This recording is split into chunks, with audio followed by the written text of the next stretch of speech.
Zaina kaya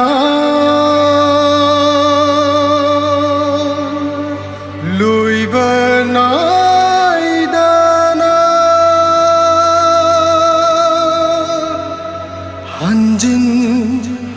hanjin bibire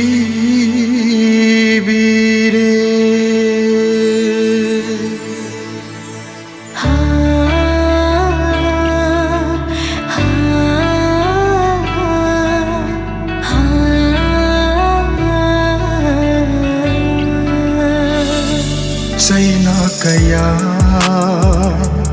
aingondda nangna hanjin hanjin loiba naidana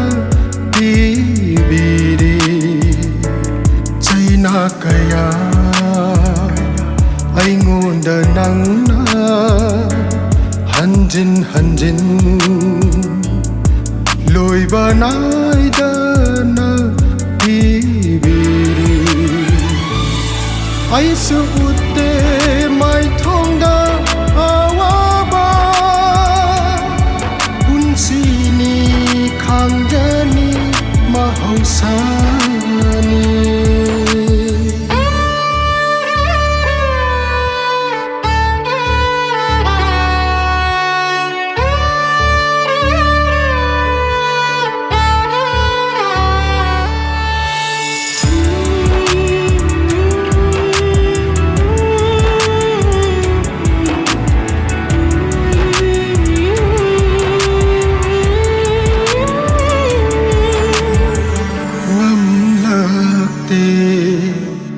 May sak amabu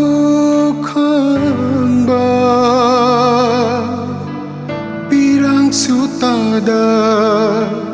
kanada su tam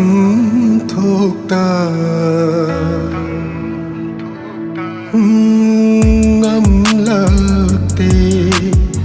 may sak amabu khangba sutada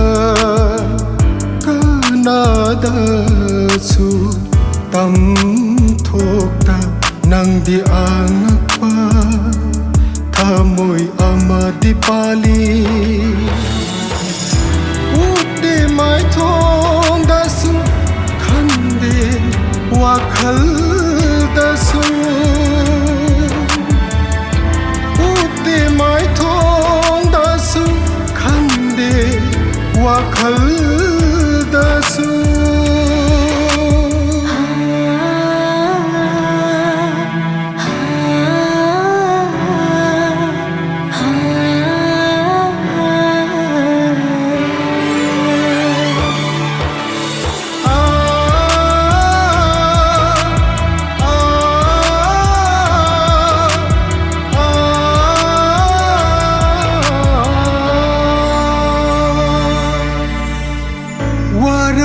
bathamoi sina sonjari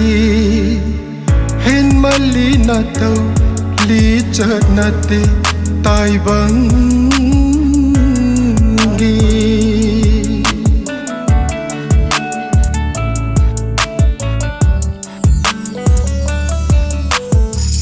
waraura bathamoi sina sonjari hen mali na tau li chat na te tai bangi ularoi kanada ai gi awaba itau se ularoi kanada su ai gi awaba itau se nangbu thamo kanbini haidanaba